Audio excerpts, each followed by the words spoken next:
Vous avez choisi une fois de plus d'écouter les technos. On va vous parler technologie durant une petite heure ou une grosse heure, ça dépend. Mes petits camarades sont en général assez en verve, si je puis dire.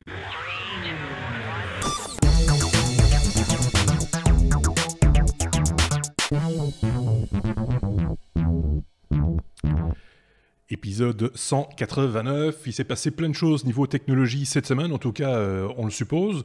On va passer en revue notre revue de presse à nous, on ne peut pas vous parler de tout, je le dis systématiquement chaque semaine, mais c'est important de le rappeler quand même, on ne peut pas vous parler de tout, on parle essentiellement de ce que mes petits camarades ont vu, ont suivi de l'actualité technologique de la semaine et cette semaine. On retrouve nos amis Marc et Sébastien, celui qui a des cheveux. Parce que maintenant il a une barbe aussi, je peux pas les différencier sur la pilosité du menton, donc ce sera sur les cheveux. Donc ça fait un petit moment qu'on n'avait pas vu Sébastien, donc salut Seb, bonjour Marc également. Oui, salut. On va parler nouvelles technologies, vous avez eu plein de trucs j'imagine à gauche à droite, on en parle dans un instant, mais avant ça, parce que j'ai un jingle pour ça, peut-être le courrier des auditeurs si vous le voulez bien.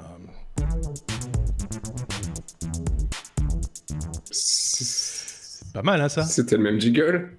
C'était le courrier des auditeurs. C'était le même. C'était le même, le le son est jingle. le même, oui. Ça s'appelle Le du son remix. est le même, oui, mais visuellement, c'est différent. Mais le son est un tout petit peu différent aussi. On n'a pas assez de il y a des DJ nouveautés, pour en fait. permettre un son Oui, différent. Il y a d'autres nouveautés.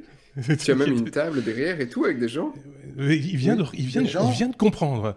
Vous avez remarqué, excusez-moi, ce garçon suit régulièrement les technos, quoi. Hein. Il débarque un petit peu. Ah tiens, c'est super. Ah non, on fait de la vidéo maintenant.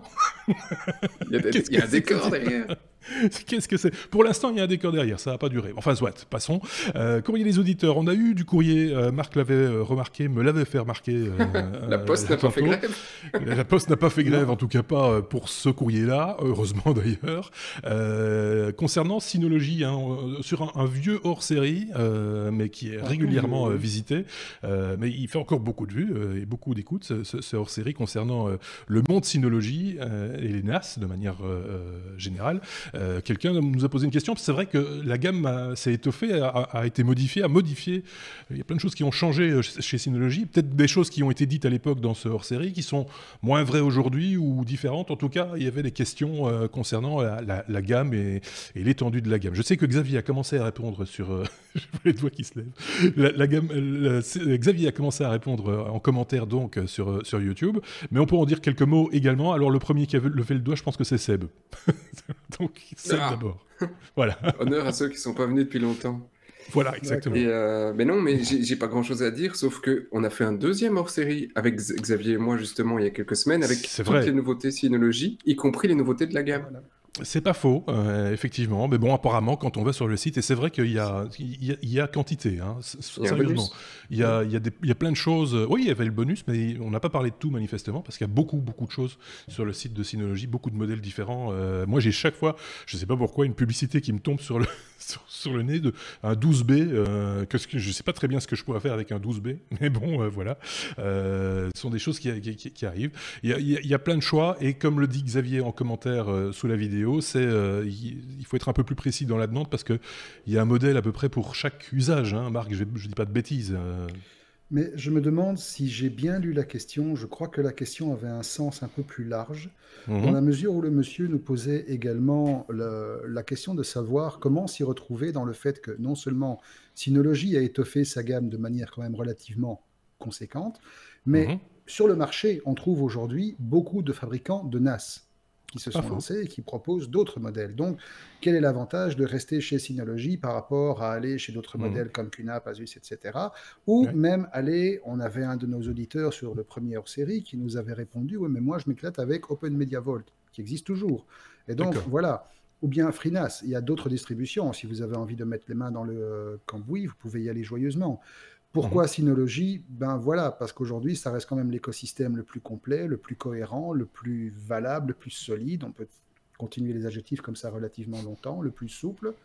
C'est vrai, on l'avoue clairement, on est totalement partiaux parce qu'on est tous des utilisateurs de Synology de longue date. Certains d'entre nous ont eu l'occasion d'être transfuges avant. Moi, personnellement, j'ai utilisé du QNAP pendant 2 ans. J'en ai pas gardé un souvenir immémorable dès que j'ai eu un Syno entre les mains.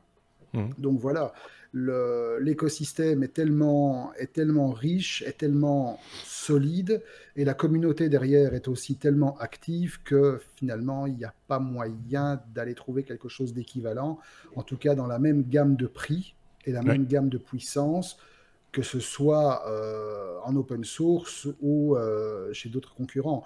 Maintenant, comme tu l'as dit, c'est vrai, la gamme est suffisamment large que pour fournir des solutions à absolument tout le monde, depuis le petit utilisateur de base sans côté péjoratif aucun qui veut avoir un petit stockage d'appoint pour pouvoir partager 2-3 vidéos et sauvegarder ses photos, à la personne qui a déjà un besoin plus professionnel, qui doit faire tourner des trucs en semi-pro chez lui avec quelques machines virtuelles, ou comme nous professionnellement, Sébastien et moi, on a besoin de NAS, on a besoin de machines qui sont capables de résister avec des standards industriels.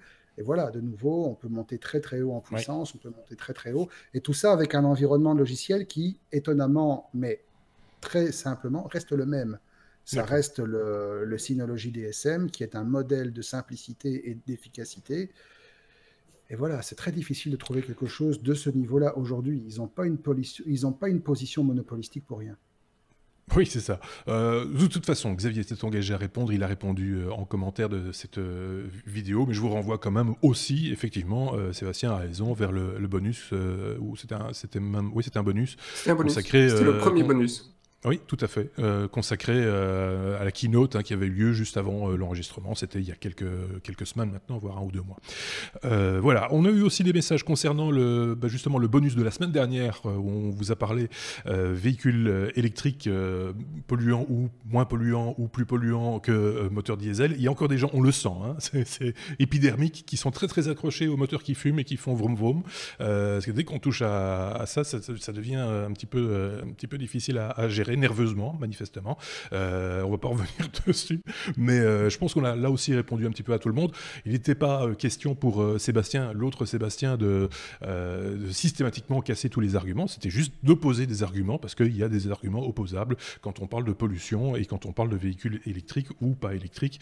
Donc voilà, il y a débat sur la question et il ne faut pas non plus rester dans ces dogmes systématiquement. Il faut pouvoir s'ouvrir à d'autres choses et se documenter un minimum. C'est à ça qu'on faisait plus référence d'ailleurs dans ce bonus. Il y en aura d'autres, des bonus de ce genre-là, qui peut-être énerveront encore quelques auditeurs. On en est désolé, mais en même temps, on aime ça, le poil à gratter. Il faut de temps en temps du poil à gratter pour se secouer un petit peu. Je vois Marc qui fait non, on va pas s'excuser. De susciter le débat quand même. Non, on va pas s'excuser. Pardon, voilà, on ne s'excuse pas. Bon, si vous le voulez, on peut entamer notre abécédaire. On a déjà passé pas mal de temps avec le courrier des auditeurs. En général, je le précise, on essaye de répondre par écrit aussi, comme ça tout le monde est content. On peut y aller avec la première lettre. Lettre A comme Amazon, où il est question, Sébastien, de livraison par drone, et pas n'importe où, cette fois-ci. Et ouais, Cocorico. Enfin, Cocorico, plus ou moins, parce que c'est en Flandre. Cocorico, alors. Oui.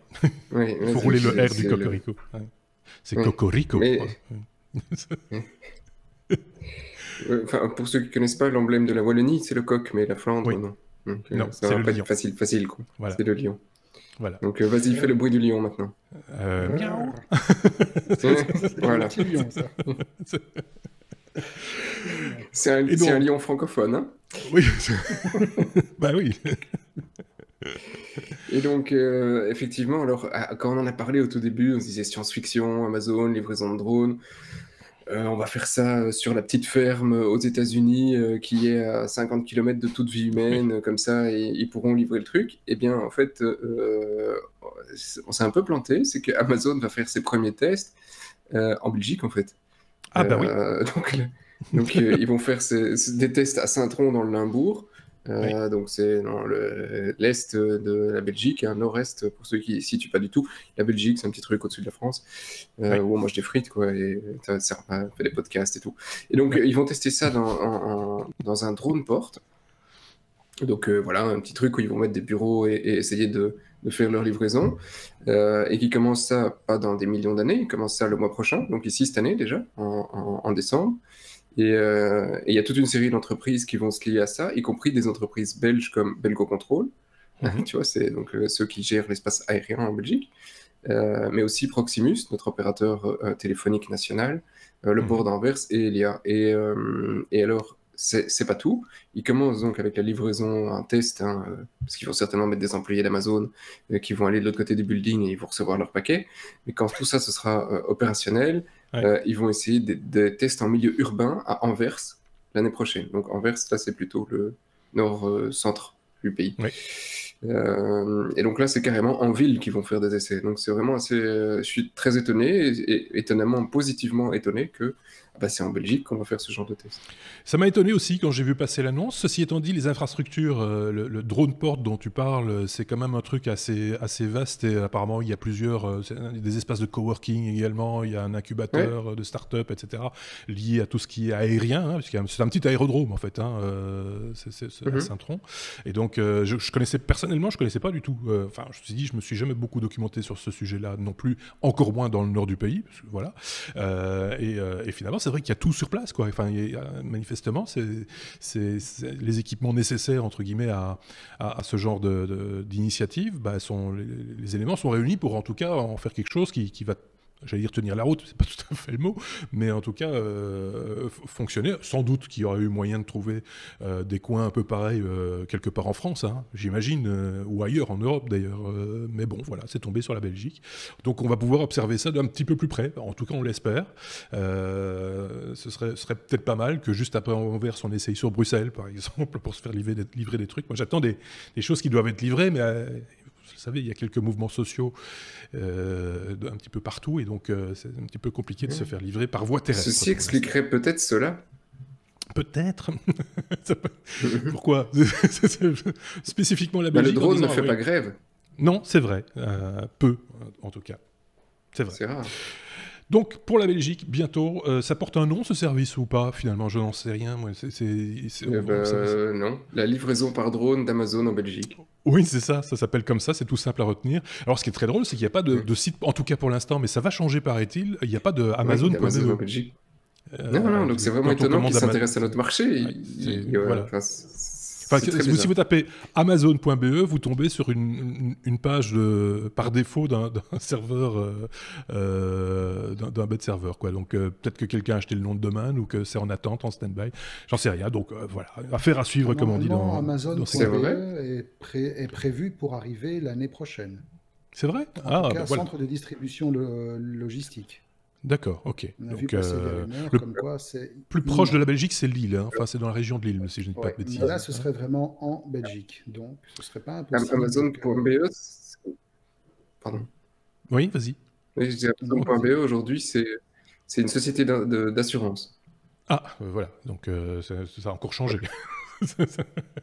Donc voilà, donc on disait affaire à suivre, on peut passer au sujet suivant. Qu'est-ce que c'est que cet accent débile? On peut passer au sujet suivant et à la lettre suivante. Je vais y arriver. C, la lettre C comme crypto. Alors ça, c'est le dossier de la semaine, j'ai envie presque de dire, parce que j'ai suivi ça avec l'autre Sébastien à distance. On se parlait via Slack au fur et à mesure de la journée, parce qu'on a repéré cette news en même temps et avec le même étonnement, mais c'est qui en parle? C'est Seb qui parle justement, l'autre Seb, qui parle de cette news très particulière. Oui, et j'en parle probablement avec toi, parce que j'ai ressorti cette news de tous vos échanges. Oui. Vous aviez l'air passionné par le truc, donc je me dis, si vous êtes passionné, c'est qu'effectivement le truc est amusant. Je ne voulais pas la laisser passer. Et donc, oui, ça part d'une annonce de « Attention, on va pouvoir acheter des bitcoins chez les buralistes en France à partir du 1er janvier », qui a été démenti assez rapidement par la Banque de France en disant « Enfin oui, c'est nous, on est derrière rien du tout. » Oui. Oui, oui, je confirme. Et puis au final, il y a vraiment quelque chose qui arrive l'année prochaine au niveau des buralistes, mais ce serait donc pas des bitcoins qu'on va acheter, mais des coupons pour avoir droit à 50, 100 ou 250 euros, ou que sais-je, mais donc des coupons pour pouvoir acheter les bitcoins sur une plateforme spécialisés. Donc, c'est pas directement les bitcoins qu'on achète en rentrant dans le bureau de tabac. C'est de la même manière qu'on va acheter une recharge de 50 € pour aller sur l'App Store ou le Play Store. Eh ben, on rachète 50 € pour cette plateforme. Donc là, on permet d'une certaine manière, de transformer du cash en bitcoin. Hein. Donc là, on est dans du liquide plutôt que sur une transaction liée à une carte. Donc, on est sur quelque chose qui est plus anonyme, plus volatile qu'une transaction financière classique. Même si après, ce sera lié à un compte qui, lui, sera d'une certaine manière à un moment identifié. Alors, ce qu'il faut quand même préciser, c'est que la société privée qui met ce service à disposition des buralistes se prend une commission un petit peu costaude quand même au passage. Hein. C'est un petit peu, voilà, c'est pas de l'arnaque, mais ils prennent du pognon, quoi. Je veux dire, c'est avec ça qu'ils vont vivre. Ah, ils mangent. Pardon ? Ils vont manger, oui. Ils vont manger. Et c'est une petite société française. Oui, il vaut bien manger. Donc, mais alors, ce qui est intéressant dans cette histoire, c'est la manière dont les choses se sont mises en place, parce que c'est parti d'une info qui est passée presque inaperçue, mais sur Europe 1 au petit matin. Hein, je pense même que c'était avant 7 h du matin. Montée en épingle, enfin reprise évidemment par le site de la radio, reprise un petit peu plus tard par l'Express, en citant simplement la source, en disant d'après Europe 1, etc. Et puis, effectivement, dans le courant de la matinée, fin de matinée, démenti de la Banque de France. Déjà, la news prenait un petit coup de plomb dans l'aile, hein, parce que c'était ça qui prenait quand même de l'importance, c'était l'aval de la Banque de France, c'était quand même... Et alors, c'était la manière dont était rédigé l'article aussi, laissait entendre que c'était un petit peu bizarre, parce qu'il parlait de l'ouverture prochaine d'un site Bitcoin qui, à l'image de PayPal, allait proposer des paiements en ligne. Donc, c'est vraiment un truc relativement tordu. Et puis, par la suite, l'association des buralistes, on n'est pas au courant non plus. Donc, ça s'est démonté au fur et à mesure. Je pense que c'est à peu près 3000 ou 4000.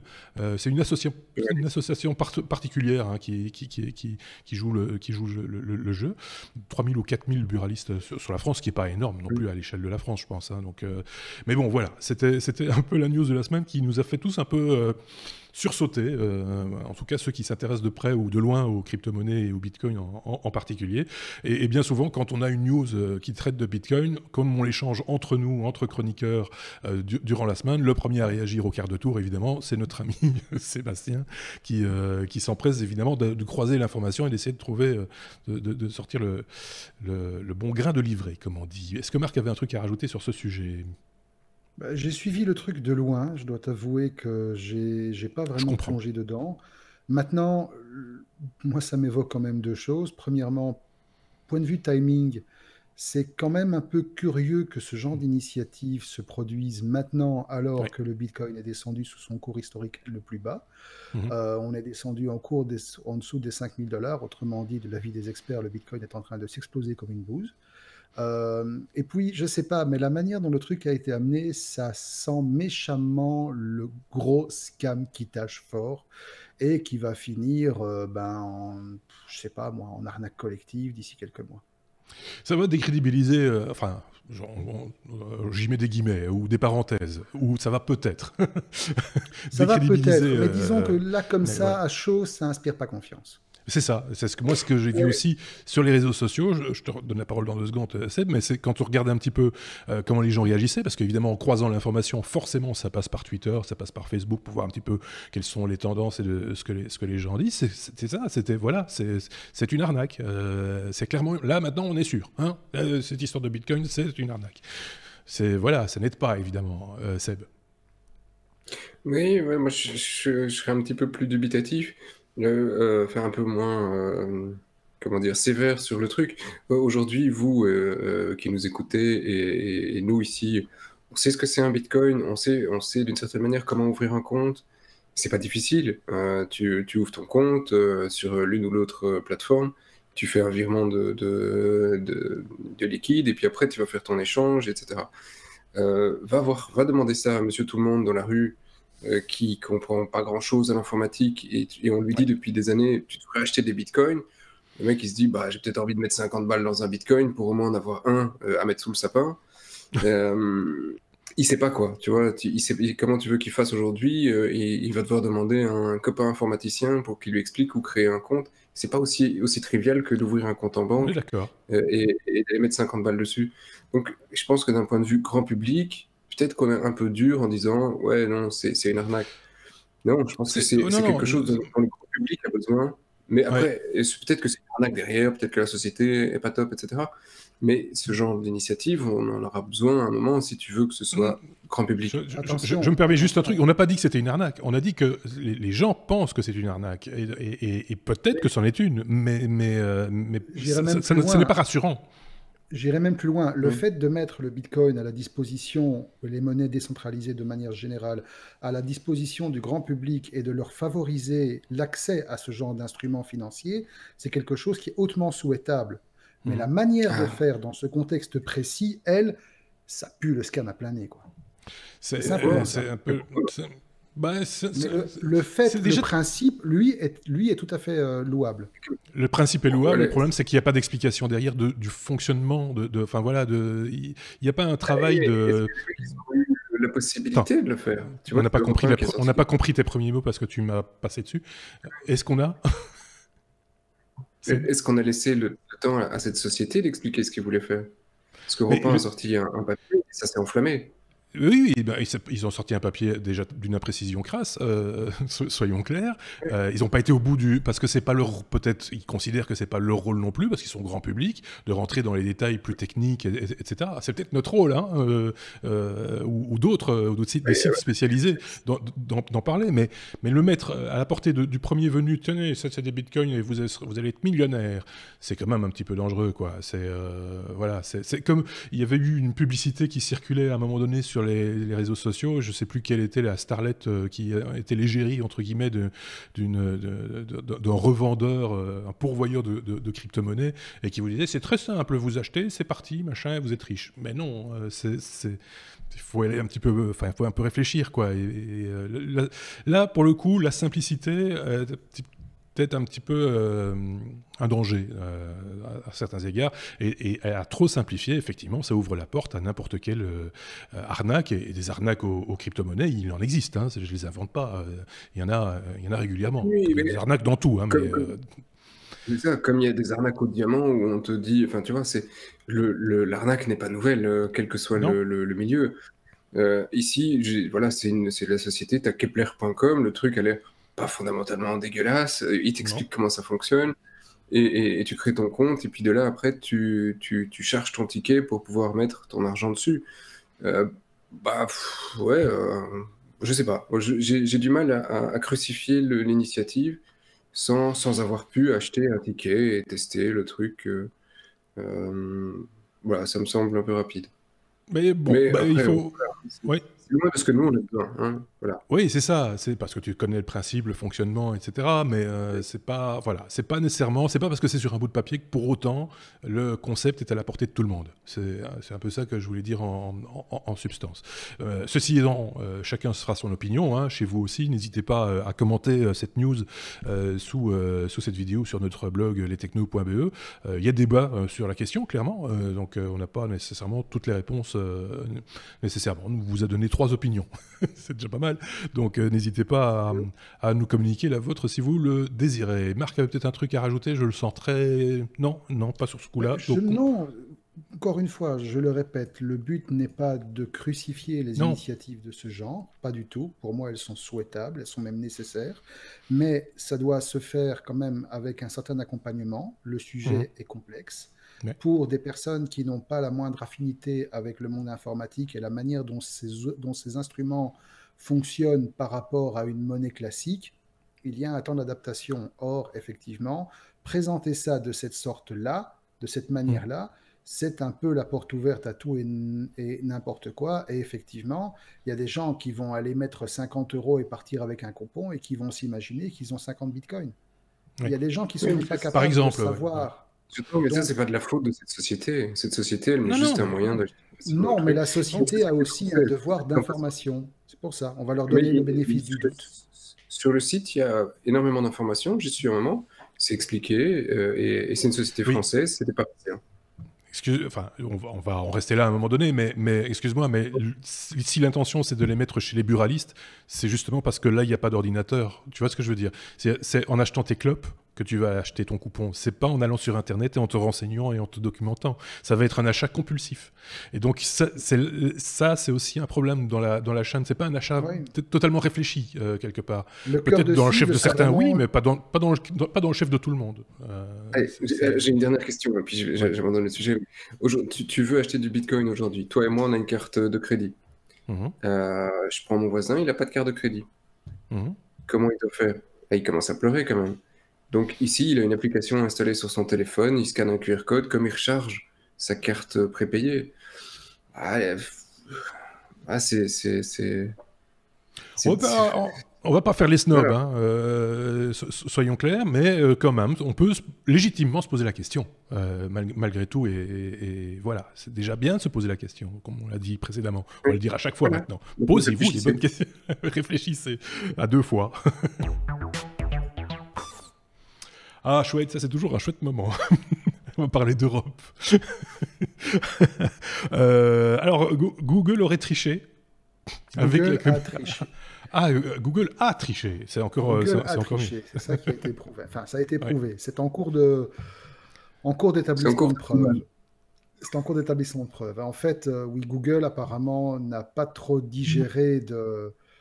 Voilà, déjà en 2017, ils avaient été condamnés à 2,4 milliards d'euros d'amende par la commission pour avoir abusé de leur position dominante dans le secteur notamment des comparateurs de prix avec Google Shopping.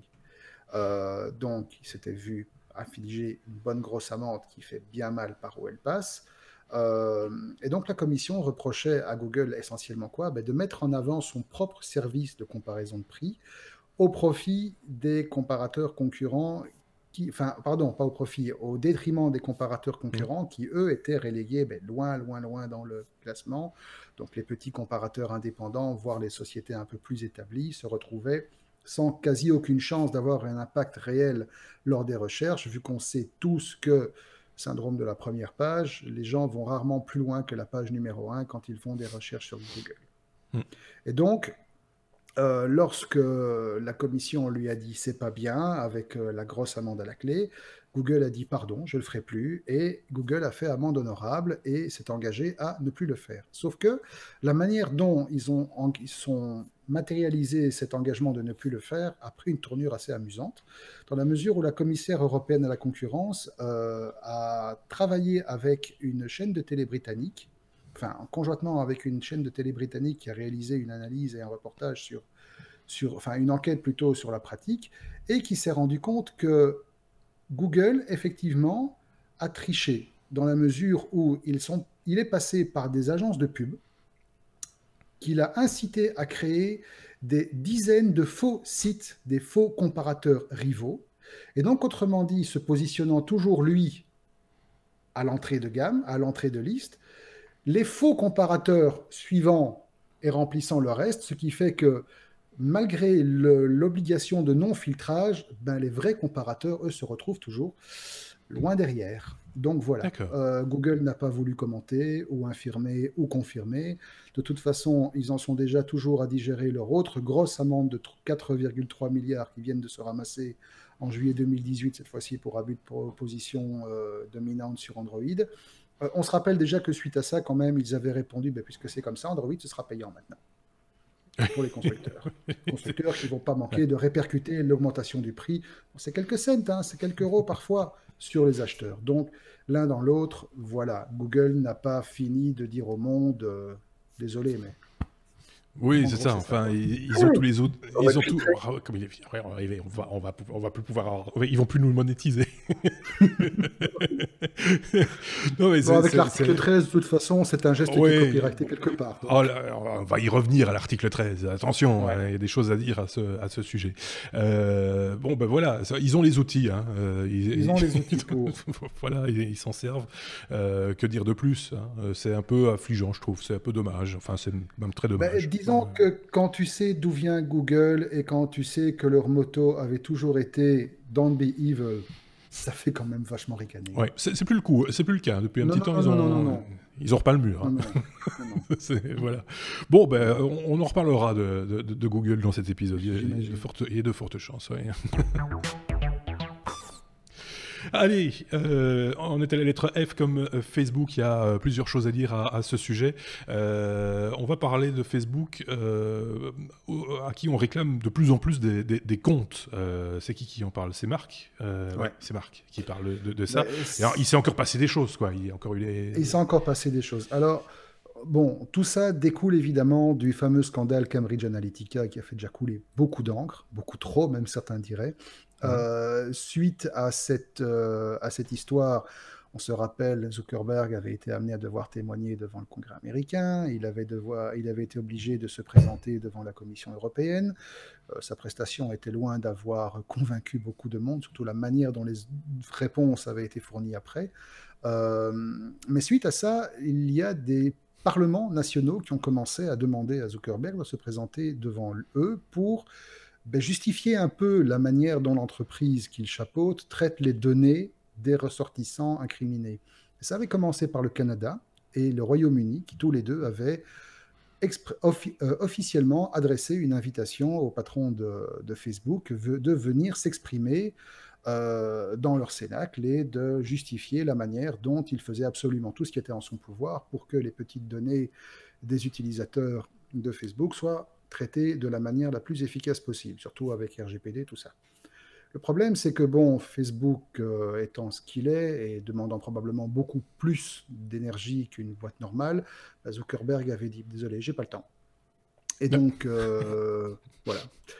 Le problème, c'est que derrière ça, il y a d'autres députés qui ont commencé à enchaîner sur le mouvement, et notamment, après le Canada et le Royaume-Uni, l'Argentine, l'Australie, l'Irlande, le Brésil, la Lettonie et Singapour se sont joints à la liste. Donc ça fait aujourd'hui 8 élus, enfin les élus de 8 parlements nationaux, on va y arriver, qui ont adressé un courrier officiel à Zuckerberg en l'invitant donc à venir s'exprimer devant un grand comité international. Et il y a fort à parier que d'autres élus d'autres pays vont se joindre au mouvement parce que là, ça commence à grogner un peu.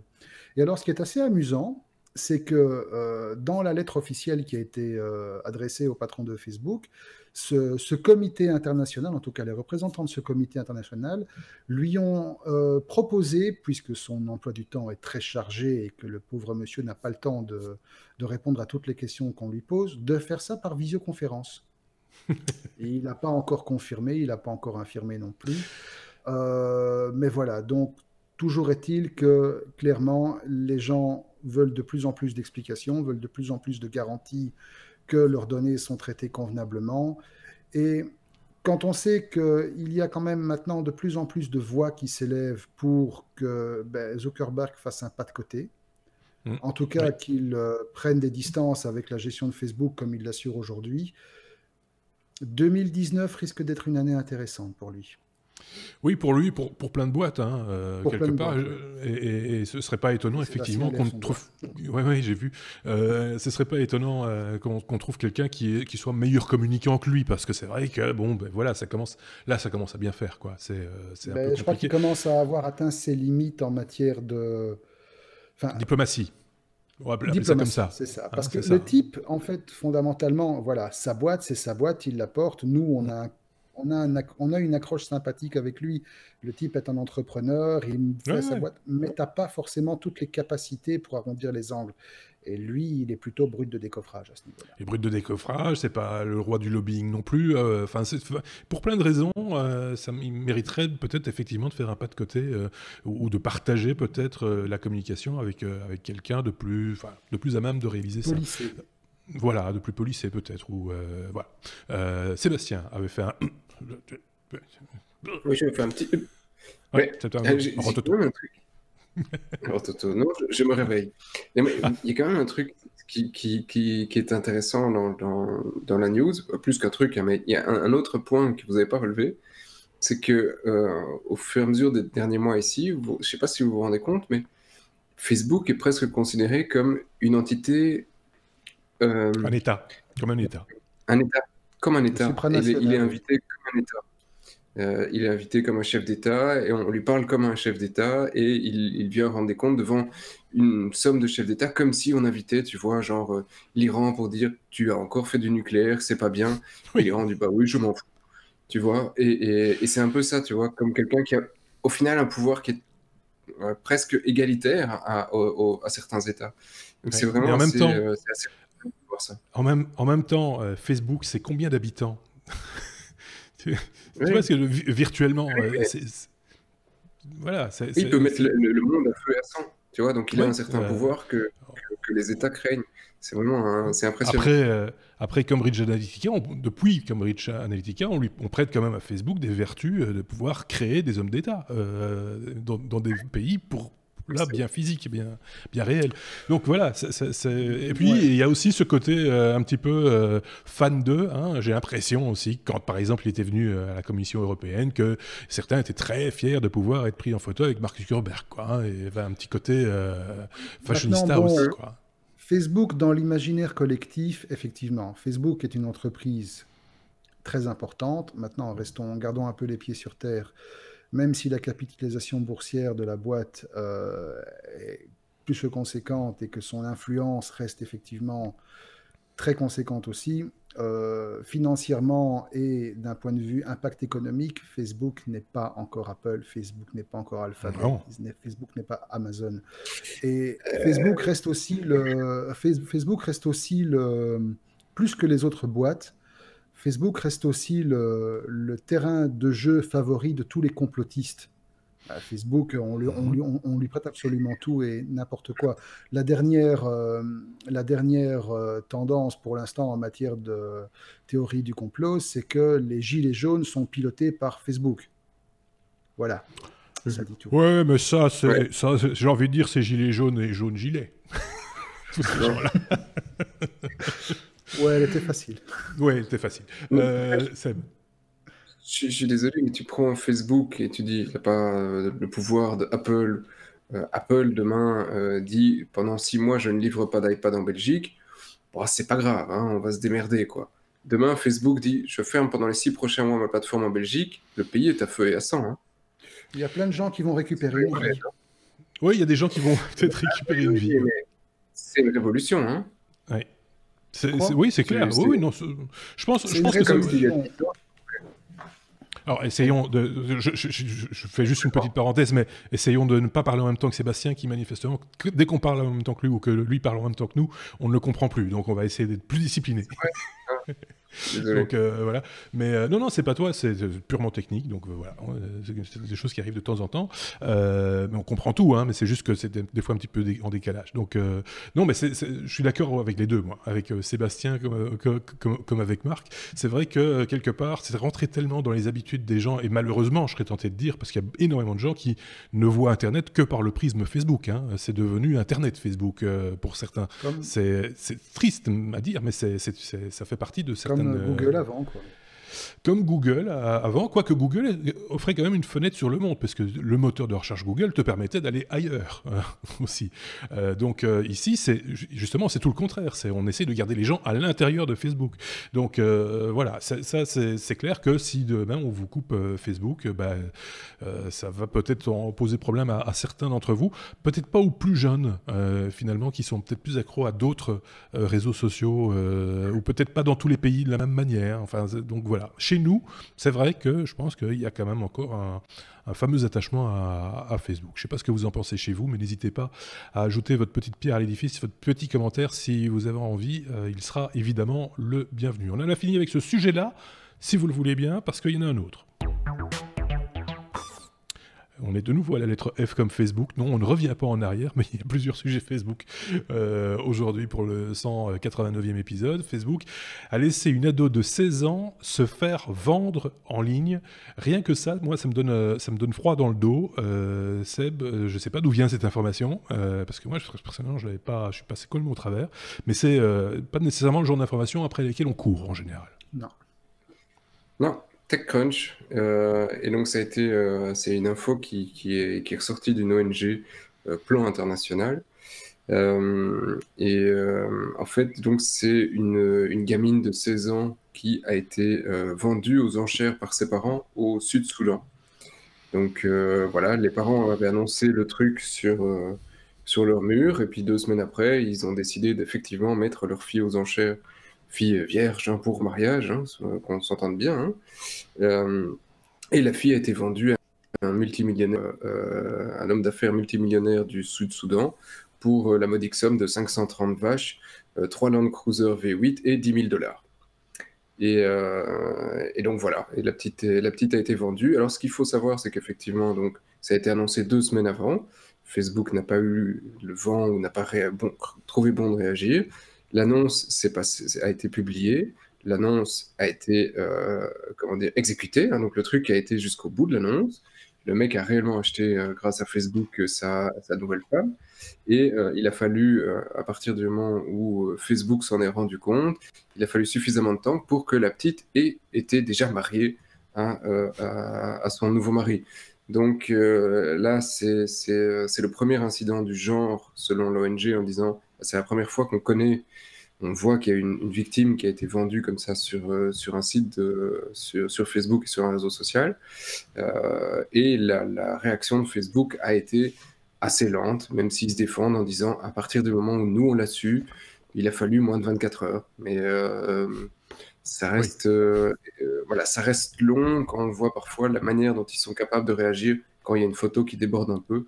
Là, voilà, c'est peut-être la première fois, ils ont dû faire une réunion de crise, ils ont dit qu'est-ce qu'on fait quand on vend des enfants. Et oui, c'est vrai voilà. que la question se pose. Hein.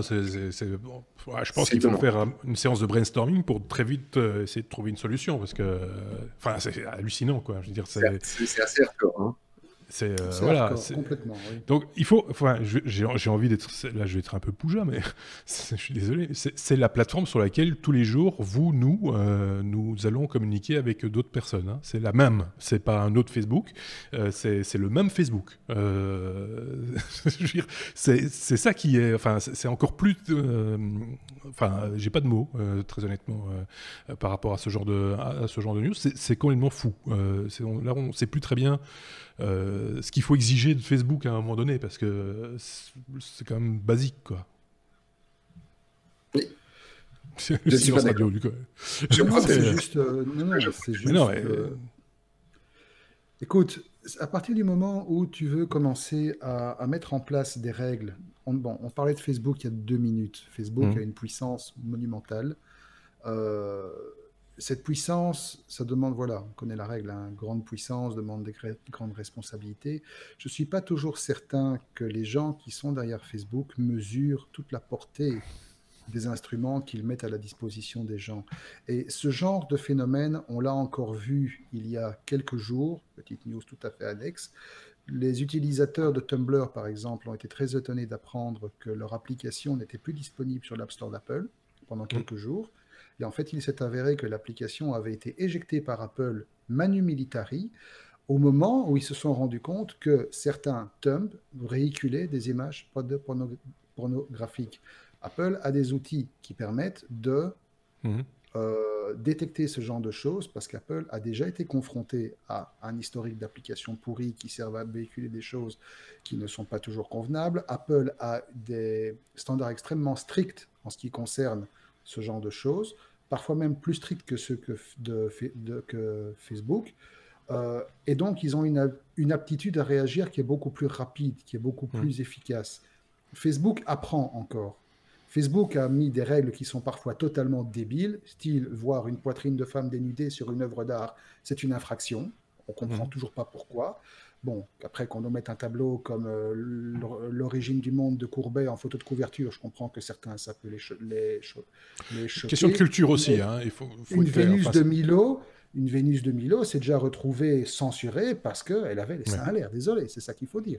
Ouais. Donc voilà, de là à comprendre qu'ils ne puissent pas encore directement mesurer la portée des outils qu'ils mettent en place et qu'ils ne sachent pas anticiper que des outils pareils pourraient être utilisés par des malades pour vendre des enfants, il y a un certain angélisme. Il y a un certain angélisme qu'ils n'ont pas encore réussi à outrepasser. Parce qu'avoir un outil d'une puissance et d'une portée pareille, ça demande, à mon avis, un certain cynisme pour pouvoir envisager tous les cas de figure qu'on peut faire avec cet outil et pouvoir prendre les mesures qu'il faut pour. On le disait il y a un Mais bon. instant, hein, Facebook c'est comme un État aujourd'hui, en tout cas considéré comme tel. Comme tu le disais, ça implique des responsabilités. Donc il devrait y avoir des sanctions. Quelque part aussi. Ouais. Après une information pareille. Seb, le doigt levé encore très scolairement. Oui, Seb. Oui, je fais ça comme ça, vu comme ça, on m'entend. Je voulais juste dire, je trouve qu'il est fort solennel et fort bien triste, notre numéro. Non, pas Ben nécessairement. oui, mais l'actualité de la semaine n'est pas des plus folichonnes. Non, c'est ça. On peut pas rire de tout et pas de ça en tout cas. Ça, moi j'ai du mal avec ce genre de news. Donc, on peut passer à la suite si tu veux. Par exemple, on peut faire ça. Regarde, on va faire ça va t'amuser. F comme fuite, on va parler d'incontinence. Oui, là, c'est de l'incontinence de compète, là. Oui, c'est ça, c'est de la c'est Tesla qui perd ses jeunes. C'est ça. Hein, ouais. Je dis pas de bêtises. Tesla qui perd ses jeunes, c'est un truc assez surréaliste parce que si à la rigueur c'était une de ces bonnes vieilles fuites des familles dont on commence à avoir l'habitude à coup de centaines de millions de données qui se retrouvent dans la nature, bon, on passe encore. Après tout, personne n'est à l'abri d'une erreur de jeunesse. Non, là c'est quand même un truc un peu plus violent. C'est une aventure qui est arrivée à un monsieur qui s'appelle Daniel Elef, qui a la chance d'être un des premiers possesseurs de Tesla Model 3 et qui, comme il est utilisateur de longue date de Tesla, a voulu exprimer au travers des forums officiels de Tesla son ressenti sur sa nouvelle voiture, son nouveau joujou, ce qui est bien, son aventure, d'où ça vient, etc. Et donc, le problème, c'est qu'en commandant sa Model 3, le monsieur a, semble-t-il, subi les aléas d'une livraison assez chaotique, de multiples retards et de soucis une fois que la voiture est arrivée chez lui. Et donc, comme n'importe qui d'un peu sensé et d'un peu communicant aujourd'hui, il a décidé d'aller sur le forum des utilisateurs de Tesla et de créer un post. Parce que oui, nous sommes en 2018, les forums existent encore, il n'y a pas que Facebook. Non. Je vois que Seb dit non, il dira pourquoi après. Parce que quand on poste sur les forums de Tesla, on se fait bannir. C'est pas faux. C'est pas faux non plus, non. Elon Musk surveille aussi. Quoi qu'on va voir que ça fait longtemps qu'il était plus actif. Si je peux me permettre, sur les forums de Synology aussi, on peut se faire bannir. Ça m'est arrivé. Oui, je sais, effectivement. Et donc, le monsieur poste son aventure sur les forums de Tesla et, comme tu viens de le faire remarquer fort à propos, son poste fait gicler. Donc apparemment, Tesla n'aime pas beaucoup qu'on vienne poster des aventures un peu négatives. Et donc, qu'est-ce qu'il fait ? Comme n'importe quelle personne aussi un peu sensée, il appelle le support et il dit « Écoutez, c'est gentil, mais j'ai posté un truc, ça a disparu, donc je voudrais bien avoir au moins les mêmes permissions que n'importe quel utilisateur du propriétaire de Tesla. » Et là, il y a quelque chose, il y a une distorsion spatio-temporelle, quelque part, déchirure de l'espace quantique qui s'est faite entre le moment où il a demandé et le moment où on lui a répondu à sa demande. On lui a accordé les droits d'un propriétaire de Tesla. Pas la voiture, la boîte. Et donc, alors oui, au passage, premier choc, l'employé qu'il a eu au bout du fil, parce qu'il a fait ça par téléphone pour lui expliquer le problème, n'était même pas au courant que Tesla avait des forums. Ça pose un peu le truc. Oui, et donc, Monsieur LF s'est retrouvé avec un compte, de nouveau, utilisable et tout, où il s'est amusé à se rendre compte qu'il avait accès à plein de trucs intéressants, du style créer des nouveaux sujets, gérer l'entièreté de la base, l'effacer s'il avait envie, accéder à tout le profil des employés Tesla qui étaient inscrits sur le forum. J'aurais dû dire ça, Synology. Je suis propriétaire de Synology. S'amuser à aller bidouiller le profil d'Elon Musk, gérer les permissions, modifier les infos du site, créer la réservation d'une voiture jusque-là, et même aller jusqu'à planifier l'installation d'un superchargeur. Donc en fait, grosso modo, le type s'est retrouvé avec le mode super user / God total. Et le temps qu'il s'en rende compte, il a pu réaliser qu'il n'était pas le seul dans le cas. D'autres utilisateurs avaient déjà subi ce genre de contraintes, enfin ce genre d'aventure, et s'étaient retrouvés totalement libres de faire ce qu'ils voulaient sur le forum. Admin du truc, quoi. Oui. Admin, total admin, super admin. Et donc, bon, il a quand même été un minimum honnête. Il a rappelé Tesla en disant, bon, maintenant que j'ai pu avoir accès à 1,5 million de données, grosso modo, et que j'aurais pu faire un export et en faire ce que je veux, on va rentrer dans les choses. Vous me laissez poster ce que je veux, mais vous me retirez ce truc parce que moi, j'en veux pas. Et donc, Tesla a reconnu, oui, bon, effectivement, on a peut-être été un peu vite pour pousser sur le mauvais bouton. On vous a donné un niveau d'accès qui n'était pas celui que vous étiez censé avoir, mais de toute façon, vous n'auriez rien pu faire avec. Donc, grosso modo, chez Tesla, quand tu es super admin, tu sais rien faire.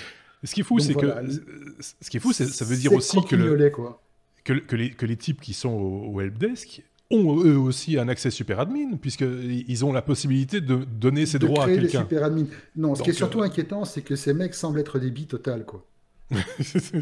C'est inquiétant. J'espère que c'est pas eux qui gèrent les applications qui tournent dans les voitures.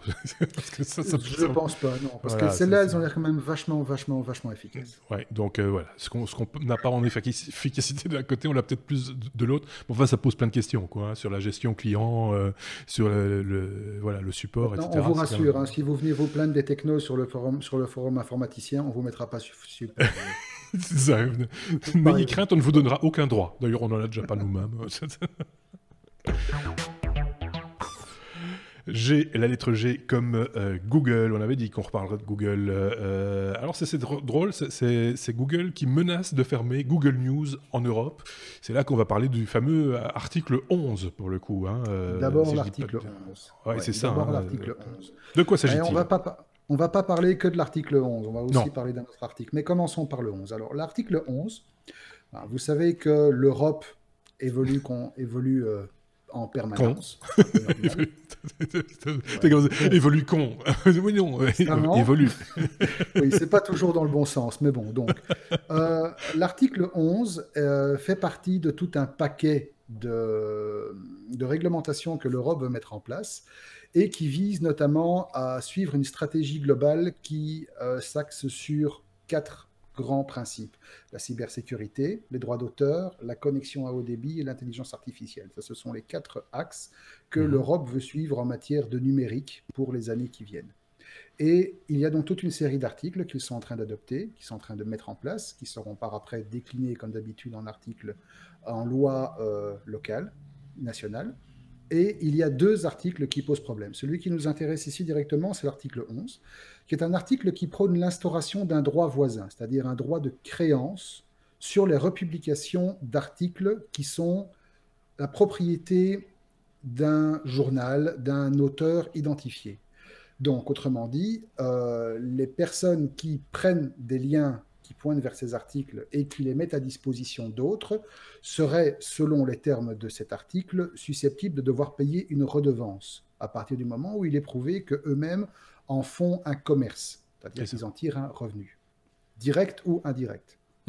Alors, ce que Google fait avec Google News, qui est un agrégateur de liens en fait, c'est que Google amalgame toute une série de sites d'information dans chaque pays, puisqu'ils ont des instances dans chaque pays. En Belgique, dans notre cas, c'est Google News Belgique qui va amalgamer des trucs style Le Soir, La Libre Belgique, l'ADH, etc. Et qui va rediriger directement. Alors évidemment, au passage, Google ne prend pas de commission de quelque sorte que ce soit, parce qu'il se contente de rediriger les choses, mais Google place sa publicité. Et donc, autrement dit, les annonceurs payent Google, et Google tire un revenu indirect à déterminer à quel point de vue et dans quelle proportion cette agrégation favorise l'utilisation et l'adoption et l'impact des publicités qui sont placées dedans, ça reste encore à voir. Mais pour l'article 11, le simple fait de procéder de la sorte va impliquer ce droit des propriétaires, ou autrement dit des agences de presse et des éditeurs de presse, à réclamer à Google ce droit de créance. Alors, ce qui est assez intéressant, c'est que en septembre dernier déjà, certaines personnes chez Google, notamment chez YouTube, avec monsieur Robert Kinkel, je ne sais pas si je prononce bien son nom, qui est un Chief Business Officer chez YouTube, avait déjà qualifié ces fameux articles 11 de grossière erreur, en disant qu'il faudrait absolument tout faire pour que ce projet n'aboutisse pas. On s'imagine clairement pourquoi. La CEO de YouTube elle-même avait rajouté peu de temps après qu'elle appelait tous les créateurs de vidéos à protester contre ce même article qui menace des milliers d'emplois. Parce qu'il ne faut pas oublier, c'est un truc qui à la base avait été créé pour tout type de contenu. Donc, Ici, Google News s'applique à tout ce qui est contenu de presse, mais ça peut aussi s'appliquer à tout ce qui est création numérique, quelle qu'elle soit. Là où l'article 13 va également intervenir, on va voir pourquoi après. Alors, on se rappelle aussi qu'il y a quelque temps, Google avait en Espagne purement et simplement fermé son service de news pour les mêmes raisons, parce que une loi similaire en Espagne avait conduit la firme à décider simplement de supprimer totalement le service, ce qui avait causé une chute d'audience assez notable pour les médias qui bénéficiaient jusqu'alors de ce truc. Si je peux me permettre, c'est arrivé en Belgique aussi, hein, où là c'était sur une action des éditeurs de presse. Ouais, exactement. Mais Google News avait continué par la suite. Il y avait eu un arrangement plus ou moins négocié. Mais certains journaux n'ont pas bénéficié, entre guillemets, de la visibilité qu'offrait Google, dont Le Soir, si je ne dis pas de bêtises. Voilà. Mais par contre, ici, ce qui se passe, c'est que Google va peut-être, en tout cas si les choses n'évoluent pas convenablement, parce que pour l'instant, rappelons que la proposition qui vise à instaurer ces 2 articles et d'autres est toujours en construction.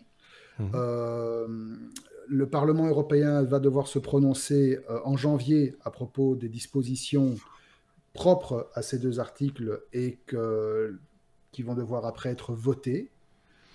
Mais d'ici là, Google étudie sérieusement la possibilité de suspendre complètement son service Google News en Europe.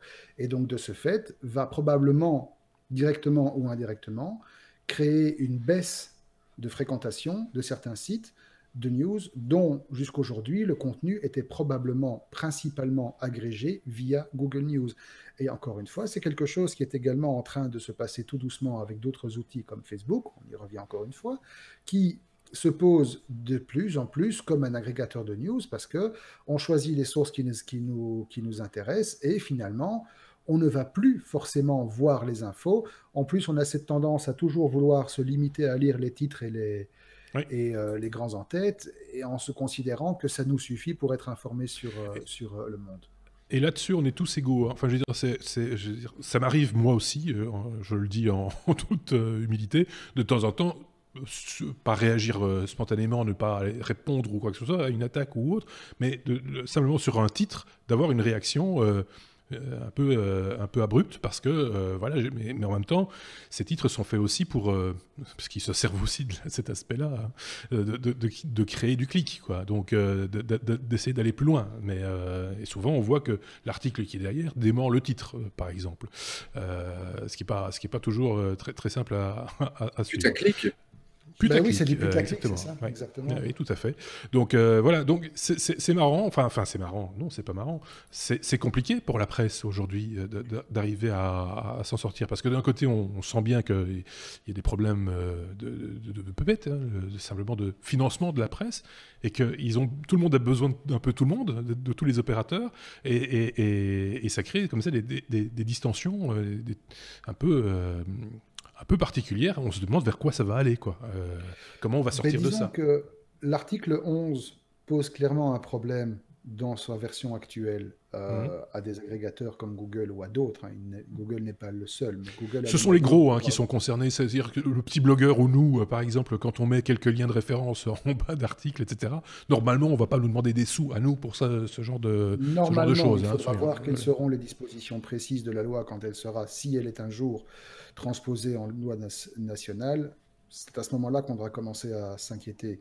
Par contre, là où c'est problématique, c'est que cet article 11 est également assorti d'un deuxième article, qui est à l'article 13, qui lui a une portée beaucoup plus large, dans la mesure où il va en fait obliger tous les diffuseurs, par diffuseur on entend un YouTube, un Vimeo, donc un SoundCloud, un Spotify, voilà. Il va obliger tous les diffuseurs de contenu numérique à mettre en place un filtrage à l'origine, donc avant la publication de n'importe quoi, pour s'assurer que le contenu publié n'enfreint aucun copyright et ne viole aucun droit d'auteur. Donc autrement dit, vous publiez un mix. Vous êtes un mixeur, vous publiez des trucs sur SoundCloud ou sur Mixcloud. Vous êtes un petit orchestre, un petit compositeur, vous publiez des trucs sur Spotify.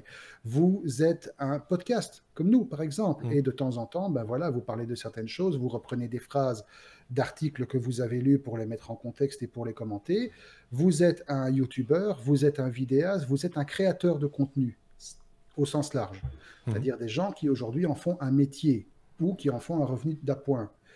Avec le système qui va être mis en place par l'article 13, tous les diffuseurs vont devoir être obligés de s'assurer en amont de toute publication qu'aucun contenu publié n'enfreint un quelconque droit d'auteur.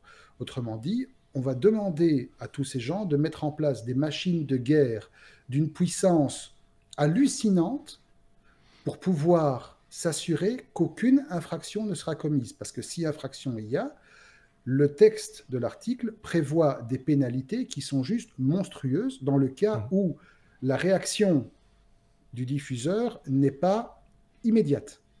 Quand on dit immédiate, c'est-à-dire vous avez une vidéo qui publie, qui passe à travers le crible, si elle n'est pas retirée après 1 heure, les retombées sont atomiques déjà. Ça, c'est déjà abominable. Alors, pour l'instant, YouTube, parce que c'est le premier concerné, évidemment, est en train de mener une campagne qui est assez visible. En fait, ils envoient des vidéos, ils envoient des articles, ils interpellent absolument tous les créateurs de contenu pour leur dire « résistez », évidemment. Pour eux, c'est clair que la démarche n'est pas totalement désintéressée, loin de là. Leur technologie, la technologie du Content ID, permet déjà de travailler énormément en amont de toute cette procédure, de toute cette méthodologie pour s'assurer qu'ils sont les plus compliant possibles. Mais devoir travailler dans l'autre sens risque, comme tu me fais remarquer, Marc, que certains YouTubeurs ont déjà été prévenus que leur œuvre, leur contenu mettrait peut-être plusieurs jours à être publié. Quand on sait qu'on parle de gens pour qui l'instantanéité est un facteur critique, quand on fait de l'actualité, comme c'est notre cas. Leur audience, voilà, exactement, ça va complètement tuer leur business. Oui, c'est difficile de comprendre tous ces mécanismes, parce qu'en même temps, on ne peut pas dire, et j'avais la même opinion par rapport au Content ID, ça permet aussi de dire c'est un nid de créativité. Ça va peut-être forcer des gens à être plus créatifs et fermer des choses qui ne le sont pas du tout. Mais en même temps, la différence entre, par exemple, la parodie et la pure copie, pour un système informatisé, une intelligence artificielle comme le Content ID, ça passe pas. Et donc, ça laisse derrière plein de nuances qui ont de la valeur. Parce que, comme tu le disais, ça peut être un DJ qui mixe des choses, ça peut être un travail sur du contenu existant, mais il y a un vrai travail artistique derrière, par exemple. Tout ça passerait à la trappe. Donc c'est quand même un peu violent. Voilà, à notre petit niveau, ça peut être nous. Nous, on reconnaît, enfin moi je reconnais parfaitement, dans toutes les analyses qu'on fait, dans tous les news qu'on relaye, on se base sur des articles existants qui viennent de sites qui ont pignon sur rue, parfois, comme Numérama, comme Clubic, parfois sur des trucs beaucoup plus obscurs qui ne sont pas forcément connus du grand public, mais ce sont des contenus qui sont créés et on les reprend et on les met en contexte, simplement. Avec cette histoire, on sera susceptible de se faire sanctionner parce qu'on a repris un bout de phrase, un bout d'article, un bout de paragraphe pour le commenter. Simplement parce que, et on le revendique, c'est notre fonds de commerce aussi, l'actualité. On a besoin des journalistes, on a besoin de la presse, une presse correcte, qui traite bien l'information, etc. On n'est pas là pour pomper l'information, on est là pour la commenter. C'est un petit peu ça la différence aussi, par rapport à d'autres peut-être, qui eux récupèrent l'information, la bâtonnent un petit peu, comme on dit dans le jargon journalistique, c'est-à-dire la restructure un tout petit peu, change 2 phrases de place et la republie telle quelle. C'est pas notre but à nous, soyons très clair. Nous, c'est on lit un article de presse et on le commente, on nous donne notre petite opinion et on essaie de partager notre petite opinion. Et ce que font les auditeurs quand ils le désirent, c'est répondre à cette opinion avec la leur, avec leurs avis, etc. Donc on n'est plus sur le même registre. Et donc je pense qu'effectivement, si on applique au pied de la lettre tout ce qui est annoncé, entre guillemets, mais même si on sait que ce texte est déjà en cours d'adaptation, hein, c'est mouvant comme chose. Heureusement, d'ailleurs. Et heureusement, oui, c'est ça.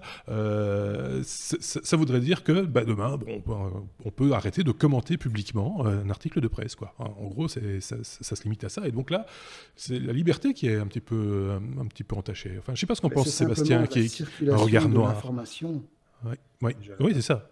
Seb. Regard, cheveux, barbe noire. J'en sais rien, ça me semble encore beaucoup trop tôt pour pouvoir aller commenter le truc. La loi n'est pas là. Google, enfin oui, ok, il va y encore avoir beaucoup de modifications. J'ai l'impression de me retrouver avec la GDPR dont on a parlé pendant 5 à 10 ans, avant qu'elle ne sorte. Alors, c'est vrai que le bouquet final de la GDPR, c'est quand même une grosse crasse, mais on nous annonçait bien pire à la base. Donc, bon, ok, il faut voir ce qu'il en est ici. Ce serait quand même pas mal que niveau copyright, on ait quelque chose d'un petit peu plus harmonisé au niveau européen, parce qu'il y a quelques petites subtilités par-ci par-là. Mais voilà, après, de là à virer Google News, en Europe, c'est un petit peu le bras de fer dont on a parlé comme Facebook précédemment, quoi. C'est un État Google qui menace l'Europe plus ou moins de je vais vous emmerder sur Google News, je vais vous emmerder sur YouTube, je vais vous emmerder sur... Donc, face à ça, moi je serais plutôt tendance à dire ok, alors pas de problème, on tape dans le tas et tant pis pour Google. Mais c'est pas la bonne, c'est pas la bonne tactique non plus, parce que la GDPR, c'est pas Google qui en paye le prix, c'est toutes les entreprises européennes, les plus petites boîtes qui ont du mal à gérer ça. Donc, bon, voilà, c'est un débat assez complexe et voilà, c'est pas aussi facilement raisonnable. Si je peux me permettre, on a songé en faire un bonus, hein, parce que le sujet est large et on se rend bien compte qu'on prend un peu plus de temps là. On aurait pu l'extraire, franchement, de l'épisode 189, mais bon, puisqu'on en parle, on en parle. J'ai l'impression que ça va un peu de pair avec tout ce qui est contenu audiovisuel sur Internet, c'est-à-dire le principe même du podcast, ou des applications tierces font du référencement de podcast, mais mettent leur publicité devant nos contenus. On le voit ça tous les jours, hein, je veux dire, utiliser l'application genre TuneIn, enfin je veux pas stigmatiser une application plus qu'une autre, mais ce sont des applications, elles ont vocation à gagner de l'argent avec notre contenu. Mais de notre côté, si elles n'existaient pas, on ne serait pas diffusé, hein, donc voilà, c'est donnant-donnant quelque part, et c'est vrai pour beaucoup de choses quand on parle de services tels que ceux-là sur Internet, j'ai l'impression, et c'est un peu le deal qu'on a aussi avec YouTube, même si on est un tout petit peu, on touche quelques centimes entre guillemets de la publicité qui est diffusée devant ou pendant ou derrière une vidéo, mais finalement c'est un service qu'on ne pourrait pas payer, soyons très, très clairs. Voilà, là aussi c'est du donnant-donnant, mais ça c'est à notre petit niveau, à nous, youtubeurs ou podcasteurs. Là on parle d'entités bien plus importantes, avec derrière des salariés, des gens qui vivent de ça, et donc ça prend des dimensions et des proportions qui sont quand même assez faramineuses, hein, quand on réfléchit bien, donc ça mérite quand même réflexion, ça mérite de se poser un peu, de dire tiens, comment est-ce qu'on peut faire, comment on peut arranger les choses pour que ça s'emboîte mieux, pour parler simplement. Voilà. Je ne sais pas si quelqu'un a quelque chose à rajouter là-dessus, ou si on peut passer à la suite, c'est comme vous voulez. Il y a clairement débat. Oui. On va passer à la suite, mais ce qui est clair, c'est que, bon, Seb a raison, il y a encore beaucoup d'eau qui peut couler sur le pont. Simplement, l'Europe nous a habitués ces dernières années à déployer des trésors d'imagination pour foirer des trucs. Et ils nous ont bien foiré la GDPR, parce qu'on se rend compte maintenant, au fil du temps, ça fait maintenant 6 mois que... Voilà, on ne va pas faire l'apologie de ce qui s'est passé, mais la GDPR, c'est grosso modo une catastrophe d'ampleur atomique aussi, pour énormément de sociétés, parce que c'est grosso modo impossible à mettre en pratique au pied de la lettre, parce que les instances nationales sont complètement à la ramasse. En Belgique, le suivi des plaintes et le suivi des dossiers est juste impossible, parce que rien n'a été prévu pour traiter une masse d'informations pareille. Et donc ici, on a quand même légitimement le droit d'avoir peur de ce qu'ils vont nous dégager. Je ne dis pas que ce qu'ils ont en train de je ne dis pas que ce qu'ils ont mis en place à ce stade dans les textes préliminaires des articles 11 et 13 va être appliqué tel quel. Après, il faudra voir la déclinaison en loi nationale, où il y a encore des négociations qui se font. Et là, on parle de 2 ans, 3 ans, avant que ça soit fait convenablement. Mais voilà, c'est pas comme si on n'avait pas un précédent, ou des précédents, et des preuves que, franchement, quand ils peuvent foirer un truc bien, ils le foirent très bien. Affaire à suivre, comme on dit dans ces cas-là. Voilà, c'est tout ce qu'on peut dire. Et évidemment, comme toujours, si le sujet vous intéresse, n'hésitez pas à vous documenter par vous-même, à aller plus loin. On essaye en général, enfin on le fait, de mettre les liens vers les sources qui nous ont servi à documenter chaque épisode, ou en tout cas le point de départ de la réflexion. C'est pas toujours l'actu tel stricto sensu qui est dans le texte de l'article. On ne répète pas ce qui est écrit. C'est voilà, c'est le point de départ d'une réflexion la plupart du temps. Après une certaine heure, j'invente des mots, je vous le dis, donc on peut passer à la suite. Pas grave. Comme sécurité. Sécurité du côté d'Amazon. Pour le coup, c'est une fuite encore. Une fuite de mail encore. C'est quand même... Enfin, c'est chez partout, c'est tout le monde. Tout le monde a décidé de copier Yahoo, je pense, à un moment donné. C'est un peu ça l'idée, quoi. Il y a un concours, quoi. Ils se sont donné le mot, c'est pas possible, quoi. Non ? Ouais, et la manière de copier Yahoo aussi, parce que la manière de réagir de Yahoo était exceptionnelle. Il s'était rien passé, il n'y en a pas beaucoup. Amazon, c'est plus ou moins la même chose, tu vois. Ils ont envoyé un petit mail à quelques personnes en disant bon, peut-être qu'on a foiré, il y a votre email qui a été divulgué. Comment on vous le dira pas trop, combien on vous le dira pas trop, et puis voilà, allez, salut, bonsoir. Et c'est un peu tout ce qu'on sait. Voilà, Amazon a eu une fuite, il y a des emails qui sont dans la nature, ils refusent de commenter, ils refusent de dire combien, ils refusent de dire comment ça s'est passé, si ça a été colmaté, combien de temps ça a duré, on sait rien. Et Amazon ne veut donner aucune information. Alors c'est un petit peu étonnant, parce que quand même, il y a des Européens qui sont dans le lot des emails qui ont été divulgués. Il y a quand même une obligation maintenant d'en informer les autorités compétentes sur les nombres, sur la portée de l'incident, sur ce qui s'est passé. Voilà, on dit juste cet incident n'est en aucun cas le résultat d'une action de votre part et ne nécessite aucune action supplémentaire. Non, on s'en fout, on a donné tes données. Tu vois, c'est marrant voilà. parce que c'est un peu... vous n'avez rien fait de grave, vous inquiétez pas. Mais non, c'est mais vous. Nous non plus, mais nous non plus, sûrement pas. C'est juste magnifique. On vous en tiendra pas rigueur. On a pété vos données, mais on viendra. Oui, c'est ça. Ne vous inquiétez pas, on va pas vous envoyer. Le début est juste formidable aussi. Nous vous contactons pour vous informer que notre site web a divulgué par inadvertance votre adresse email en raison d'une erreur technique. Le problème a été résolu. Et on l'a repris. Tous ceux qui l'ont copié, on a repris les emails. On en rit, mais en même temps, c'est d'un pathétique. C'est d'un cynique, surtout. Et d'un cynique. Pour des boîtes d'une telle ampleur, et enfin, c'est juste... voilà, c'est... Voilà. Maintenant, on fait ce qu'on veut. On n'a plus de compte à rendre. On n'a plus de... Voilà. Et comme tu le disais, avec tout ce qu'on a dit précédemment sur la GDPR, machin, etc., le GDPR, c'est juste... c'est fort, de nouveau. C'est joli. J'ai l'impression que c'est le qui a écrit le mail qui s'était dit on va le mettre dans le classeur pour la GDPR au cas où, ouais, on a filé ton email, on est désolé, on le fera plus. Allez, salut, ça c'est réglé. Alors, on a donné ta carte de crédit, désolé, on le fera plus. Ça c'est fait. On a donné, tu vois. Oui, c'est pas ça. Quoi. Ça, c'est plus de l'incontinence, ça, c'est vraiment on te pisse dessus. C'est juste ça, quoi. On peut passer à la lettre suivante. Si vous voulez bien, on passe à la lettre suivante. Qui est, tiens. Là aussi, tiens, on se répète. S comme sécurité encore. Marc, on va parler de nos deux vieux bons potes. Spectre et Meltdown. Voilà, il y en a un peu plus, je vous le mets quand même. Ben oui, c'est ça. Parce que finalement, vous rappelez, on en avait parlé il y a très très très longtemps, deux petits bidules avec des noms à coucher dehors, Spectre et Meltdown. Juste ce genre de trucs qui font pas peur du tout, rien que les noms, quoi. Ça fait un peu syndrome chinois, Meltdown. Pour rappel, c'était quoi au fait Spectre et Meltdown? C'était des failles matérielles, des failles dues à des défauts de conception au niveau de l'architecture de base des microprocesseurs, vous savez, les petits bouts de plastique et de silicium qui font grosso modo qu'un ordinateur fonctionne. et qui permettait à des données de passer entre les mailles du filet, entre les barrières, qui normalement sont censées compartimenter la gestion des données entre les différentes applications. Donc les applications sont compartimentées et les données qui sont dans une application sont censées rester dans cette application, sauf certaines données qui transitent par ce qu'on appelle une couche d'abstraction et qui sont véhiculées entre l'application et le système. Mais voilà, à ce niveau-là, c'est un étage, pas plus, et ça reste dans sa petite boîte.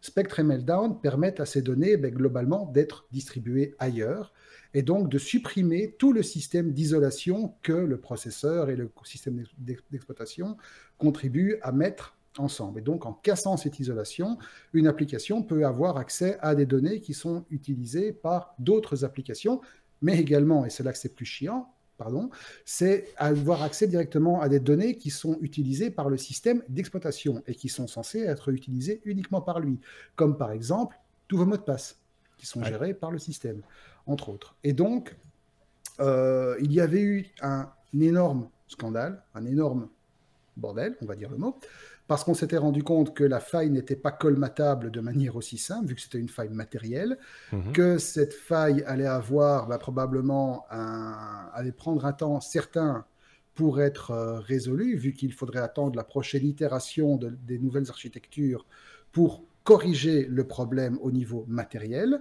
qu'entre-temps, on pouvait effectivement patcher certains trucs en allant au niveau du système d'exploitation, corriger de manière logicielle en partie les fautes qui étaient commises et les faiblesses qui étaient induites par ces failles, mais que ça allait avoir des conséquences au niveau des performances. On parlait de 10 à 20 à 30% de performance en moins, surtout dans le domaine des architectures qui traînent de très grosses données, notamment les serveurs.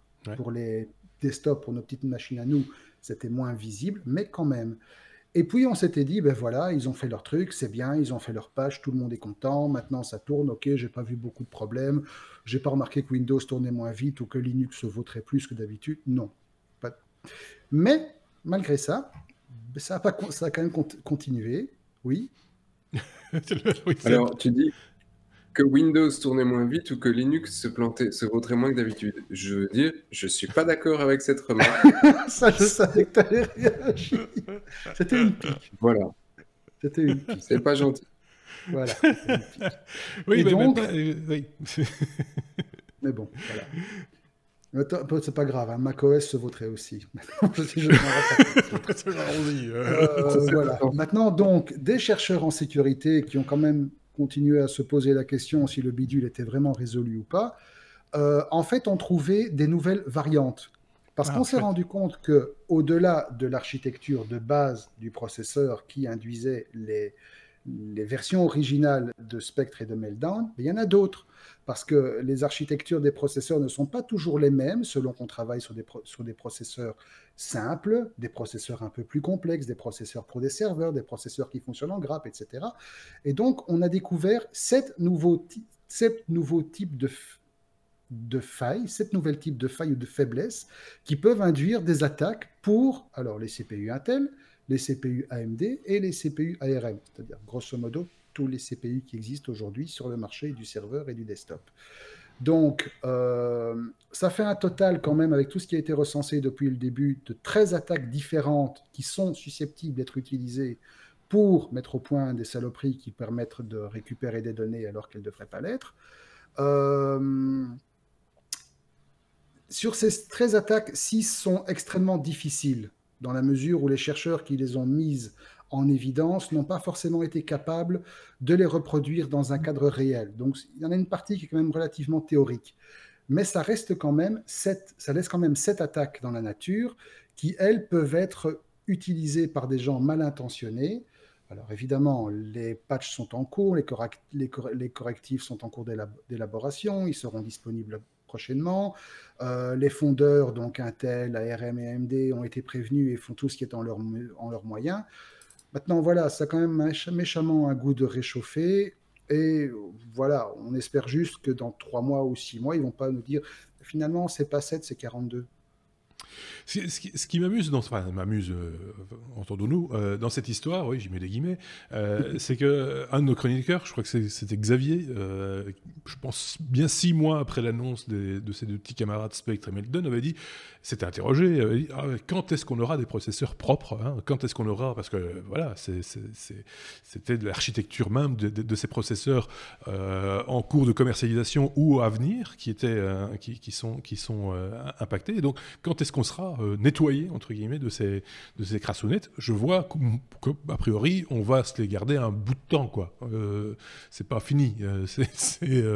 On n'a pas réglé le problème, hein, soyons clairs.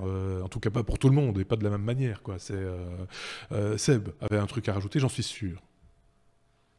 Il est vexé. Personnellement, non, à part Linux, ça plante pas. Je pense qu'il s'était trompé d'OS. Honnêtement, sinon, Spectre, Meldon.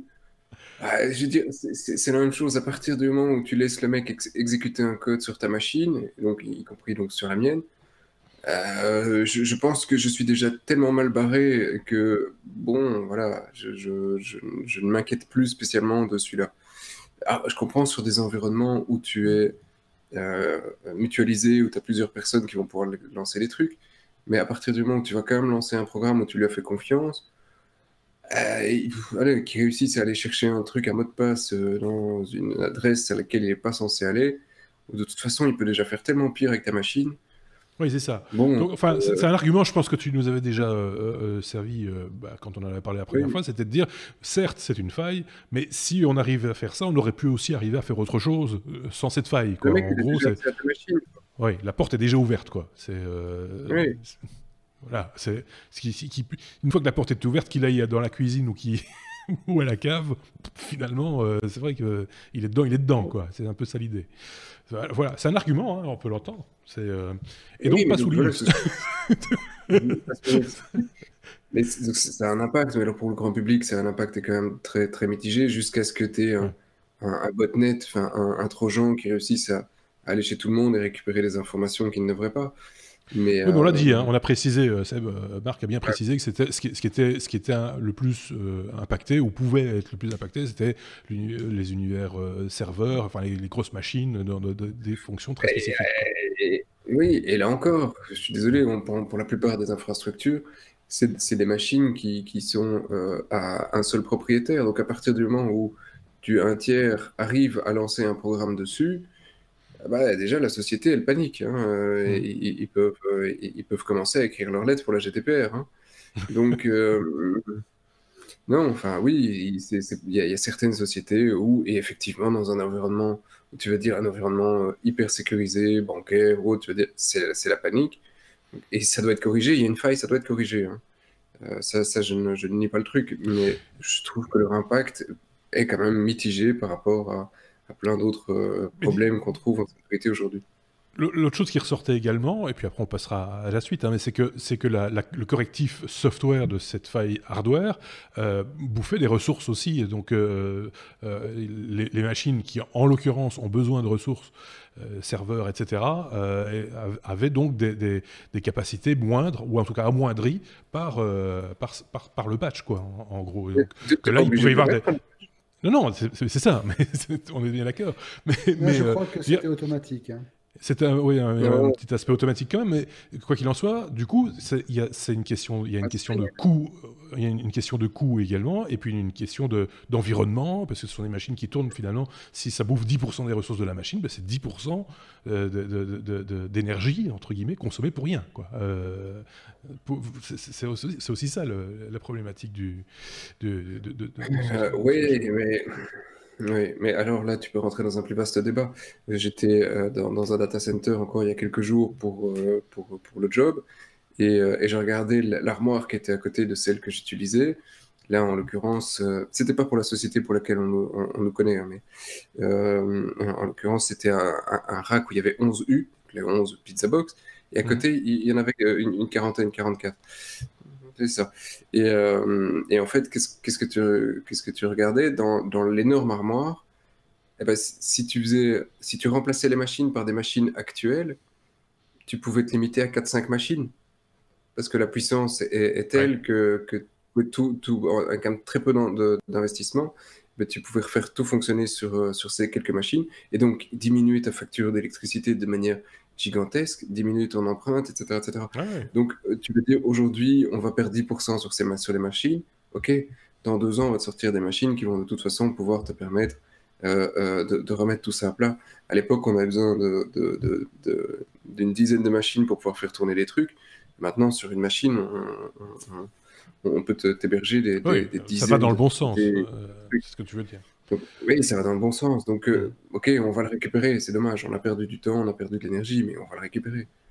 Ok, bon, bonne et mauvaise nouvelle en même temps, enfin chacun jugera. Quoi qu'il en soit, voilà, ça était dans l'actualité, ça a été épinglé par Marc. Traditionnellement, vous le savez, ou en tout cas la plupart du temps, enfin souvent, on termine un épisode par la lettre W, hein, même s'il y a des autres lettres, X, Y, Z, des fois on met W en dernier, parce que c'est le moment du oui mais non. C'est-à-dire la news un petit peu qui sort de l'ordinaire, voilà, on se dit tiens, ça, c'est vraiment un truc bizarre. C'est Marc, une fois de plus, qui en a épinglé un, oui mais non, je vais y arriver. De quoi s'agit-il, Marc ? Bah écoute, vu qu'on a quand même eu un podcast, un numéro 189, dont le ton était relativement sombre, si on Oui, regarde enfin, un ça petit va. peu, j'ai voulu plomber. C'est vrai, il a plombé J'ai voulu l'ambiance, plomber, non.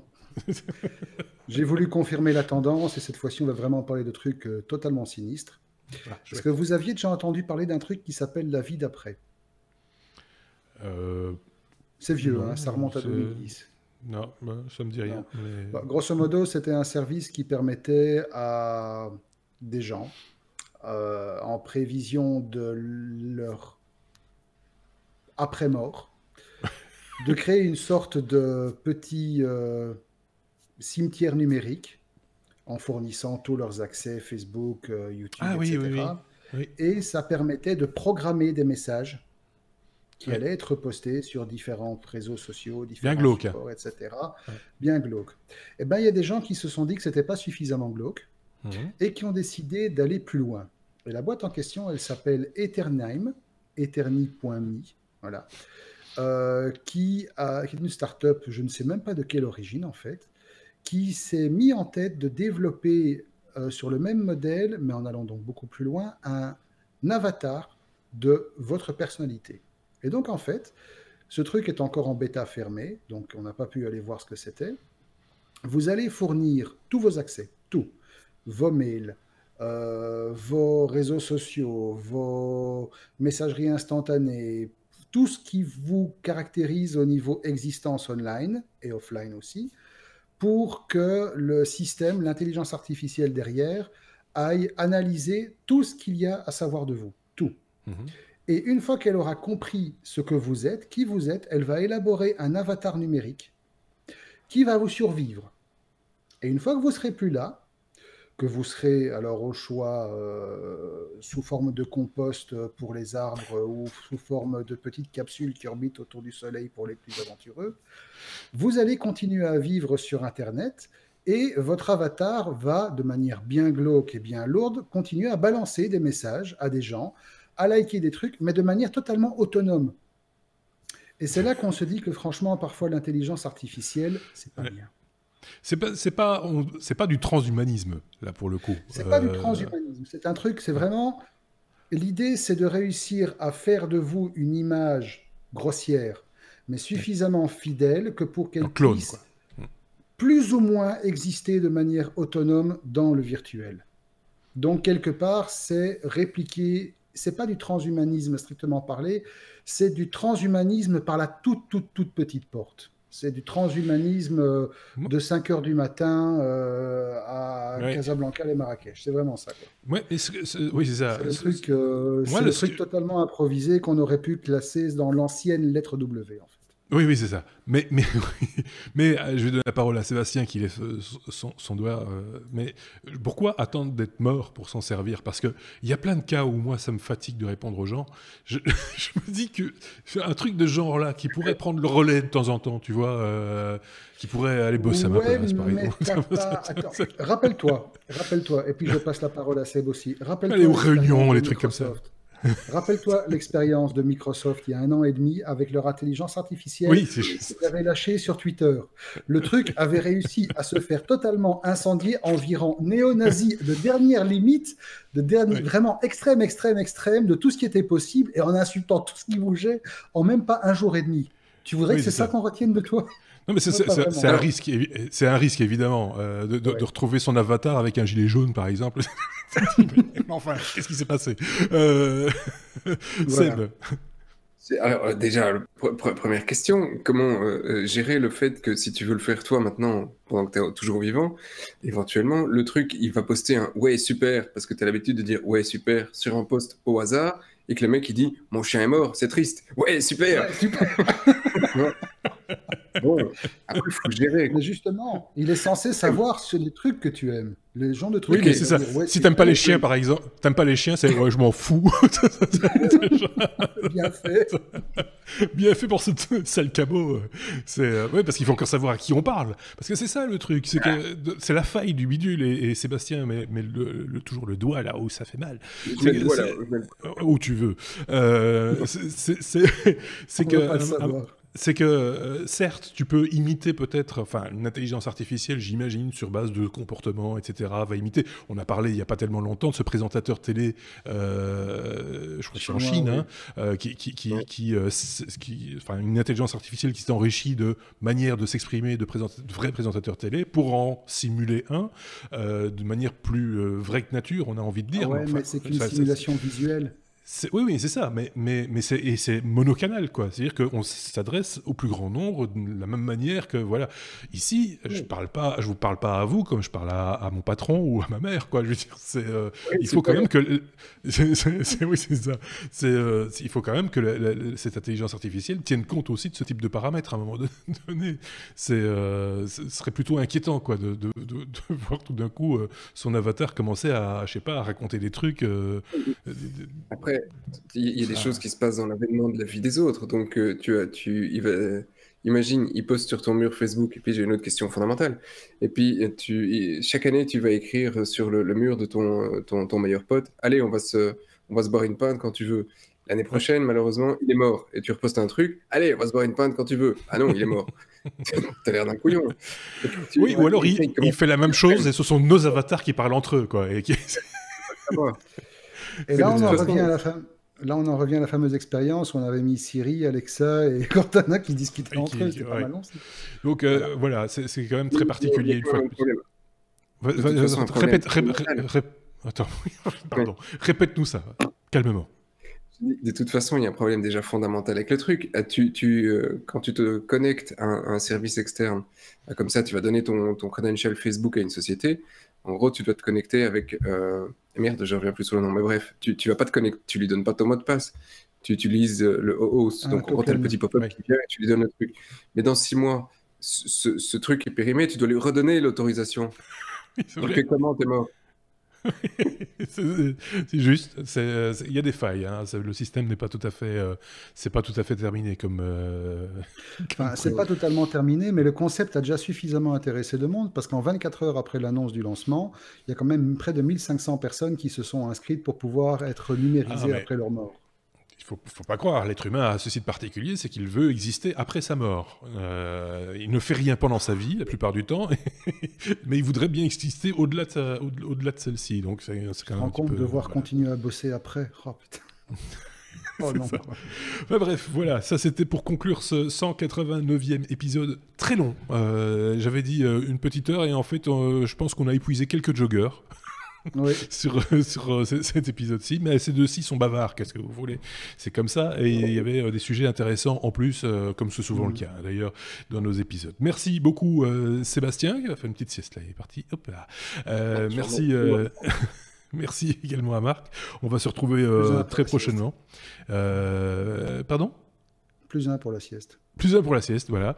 On va se retrouver très prochainement pour d'autres aventures. Pas de bonus cette semaine. Peut-être un hors-série qui va s'en venir prochainement, puisqu'un de nos chroniqueurs est en train de se faire installer des panneaux solaires et une batterie Tesla dans sa cave. Donc peut-être que ce sera l'occasion de reparler d'énergie verte d'ici quelques jours, quelques semaines, je ne sais pas encore. N'hésitez pas à laisser vos pouces sur YouTube, vos commentaires sont les bienvenus également, les étoiles sur les réseaux sociaux ou autres plateformes de podcasting. Merci à vous de nous avoir suivis et à très bientôt. Salut.